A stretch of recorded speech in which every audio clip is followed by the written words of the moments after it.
আসসালামু আলাইকুম প্রিয় ভাই বোন বন্ধুগণ, আশা করি সকলেই ভালো আছেন। নতুন আরেকটি ভিডিওতে আপনাদেরকে স্বাগত। আপনারা এখন যে জিনিসটি দেখতে পারতেছেন এগুলি কিন্তু নিমের পাতা। আমি মূলত আজকে যে ভিডিওটি করেছি এটি হচ্ছে জৈব বালাইনাশক তৈরির একটি পদ্ধতি আপনাদেরকে দেখাবো। যাদের ছাদ বাগান আছে বা অল্প পরিসরে যারা বাগান করেন, পুষ্টি বাগান করেন, তারা অনায়াসে অল্প খরচের মধ্যে আপনারা এই জৈব বালাইনাশক বা ছত্রাকনাশক তৈরি করতে পারবেন। এটা যৌথভাবে কাজ করে। প্রথমে যদি আমি 1 লিটার জৈব বালাইনাশক তৈরি করতে চাই, সেক্ষেত্রে আপনার 200টি নিম পাতা লাগবে, 1 লিটার পানি লাগবে, আর হচ্ছে হলুদের গুঁড়ো লাগবে 2 চামচ, টেবিল চামচ।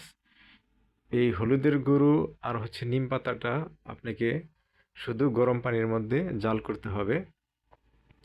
তারপরে পরবর্তীতে যখন পানিটা ঠান্ডা হয়ে আসবে তখন আমি অন্যান্য যে উপকরণগুলো আছে সেগুলো আমি এটার মধ্যে মিশিয়ে দিব।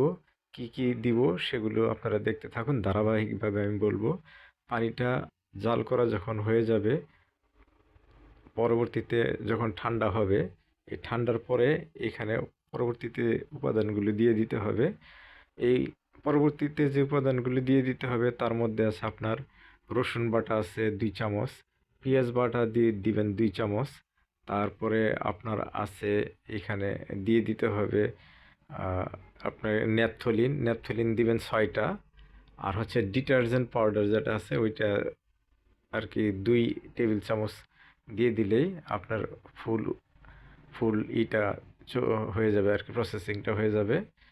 এটা দিয়ে মূলত 1 লিটারের আপনার যখন আপনার প্রস্তুত হয়ে যাবে, ওই 1 লিটারের সাথে আরেক লিটার পানি যোগ করে আপনার 2 লিটারের একটা মিশ্রণ তৈরি হবে। আর এটা দেখতেছেন আপনার রসুন আর পেঁয়াজ বাটা একসাথেই বাটা।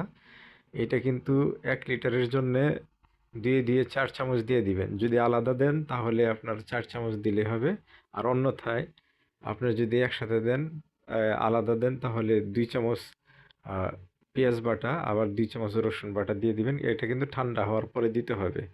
আর এটা হচ্ছে ন্যাপথলিন, এটা অ্যাভেলেবেল বাজারে অনেক পাওয়া যায়।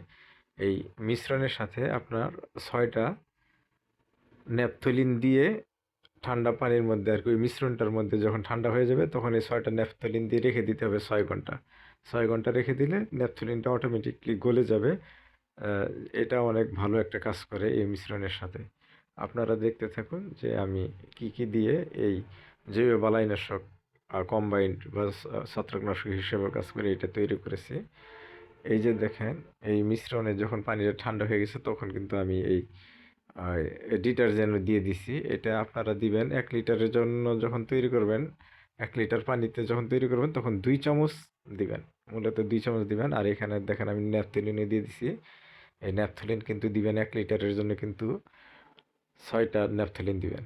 আপনারা খেয়াল রাখবেন যে আমার 1 লিটার তৈরির জন্য যে সমস্ত উপকরণগুলো লাগবে, অবশ্যই পানি লাগবে 1 লিটার।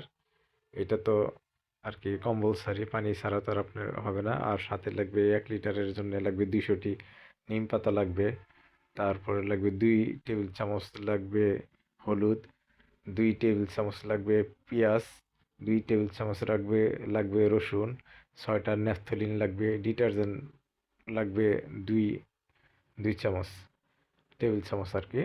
আর এটা দিয়ে কিন্তু এই মিশ্রণটা তৈরি করলে 1 লিটার দিয়ে পরবর্তীতে আবার আরেক লিটার পানিটা আপনারা মিশ্রণ করবেন। মিশ্রণ করলে এই পানিটা কিন্তু মাসে যদি 2বার স্প্রে করেন অথবা 3বার স্প্রে করেন আপনার অনেক উপকার হবে। এটার জন্য কিন্তু আপনার থ্রিপস, পরে জাপ পোকা, পরে মাইট, মথ, যা কিছু আছে এগুলো কিন্তু আবার ছত্রাকেরও এটা নির্মূল করে থেমে থাকে। আপনারা ভালো থাকবেন। এইভাবে জৈব বালাইনাশক নিজেরাই তৈরি করে ব্যবহার করবেন। নতুন আরেকটি ভিডিওতে আপনাদের সাথে আবার কথা হবে, দেখা হবে। যদি কোনো পরামর্শ জানতে চান যোগাযোগ করবেন। যথাসাধ্য চেষ্টা করব আপনাদেরকে সঠিক পরামর্শ দেওয়ার জন্য। আল্লাহ হাফেজ।